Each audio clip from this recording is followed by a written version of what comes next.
Hello everyone and welcome back to the channel. Thank you everyone for all the well wishes and the suggestions of lemon and honey and all of that. I have been doing regular shots of fire cider.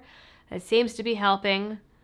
I recorded a video just before this, so the voice is starting to go some, but we're gonna keep going, because that's what we do here. Now, right off the bat, I will tell you before my voice breaks that this video is brought to you today with the help of Blackout Coffee Company, your Second Amendment roaster based out of sunny Florida. They have amazing flavors of coffee, tea, and hot chocolate, and every purchase through my link helps support the channel. Blackout also supports veterans and soldiers overseas, and even has special partner roasts where part of every purchase goes to some of the best gun rights groups out there, like GOA and FPC. So to support them and support the channel, go to blackoutcoffee.com/LibertyDoll. And if you have not used it before, my code LibertyDoll will get you a one-time 20% discount. So check it out down there in the description. All right, gang, we have some interesting news out of Wyoming today, which is especially pertinent given the Gabriel Metcalf case updates that I covered earlier and literally recorded for you 30 seconds ago. And that is that Wyoming, a constitutional carry state, is considering creating a new gun permit, one that would specifically allow people to carry in any and all school zones, K through 12, and even on college campuses. Senate File 37 was introduced by Republican Senator Cooper and seeks to create what he is calling enhanced concealed carry permits.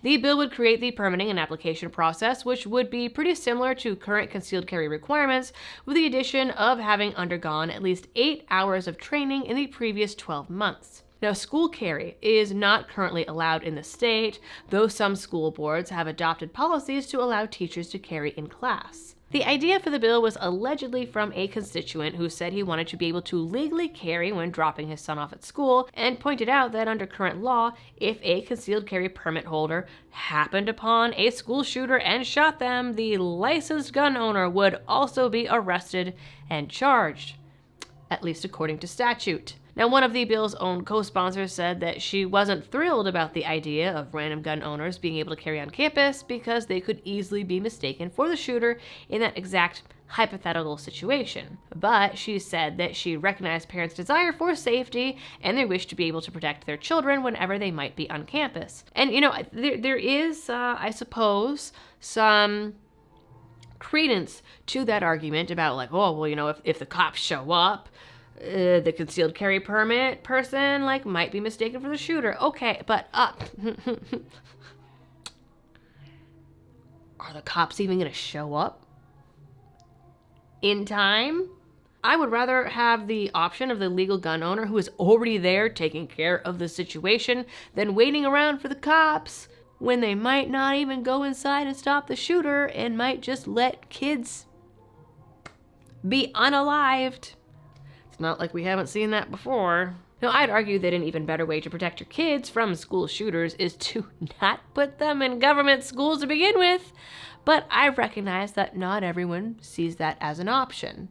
If someone is willing to go through all of this to be able to carry into a school district, then, you know, ultimately, we want our kids to be safe. Co-sponsor Wendy Schuler said, she is the one that didn't know if she agreed with it at first, "I would at least feel better about the safety issue with someone that has gone through some training like our teachers have." So it sounds like the training piece is a way to get more people on board with this bill. Now, while this bill states that there is an option for using a current concealed carry permit as part of someone's identification to apply, it doesn't look like it's a requirement to already have one of these licenses to apply for this new enhanced one. The training requirements would be to learn about state law taught by either a lawyer or law enforcement, basic gun safety, live fire training, and self-defense principles. By this bill, if someone completes the training and isn't a prohibited person, they should be granted the permit, and that permit would be good for 5 years. All that being said, a similar, though more expansive bill was previously vetoed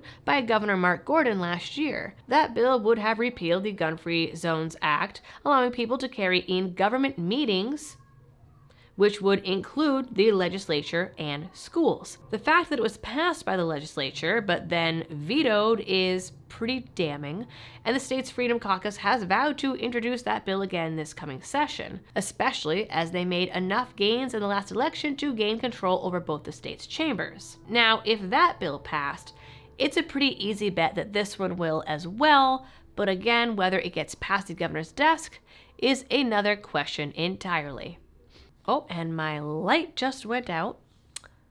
Good thing that we're at the end. I would think that if the bill gets to his desk twice and he vetoes it twice, he's going to have some pretty unhappy folks on his hands, and maybe he doesn't want to deal with worrying about re-election or something. So we'll see. In the meantime, you guys know the drill for all of the algorithm things. As always, thanks for tuning in. Stay safe out there and happy shooting.